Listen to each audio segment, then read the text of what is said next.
তথ্য সম্প্রচার মন্ত্রী জহিরুদ্দিন স্বপনের সঙ্গে সৌজন্য সাক্ষাৎ করেছেন association of television channel owners অ্যাটকোর নেতৃবৃন্দ।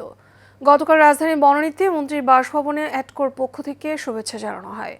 এ সময় তথ্য এবং সম্প্রচার মন্ত্রী বলেন, বিগত ফ্যাসিস্ট সরকার দেশের গণমাধ্যমকে কুক্ষিগত করে রেখেছিল।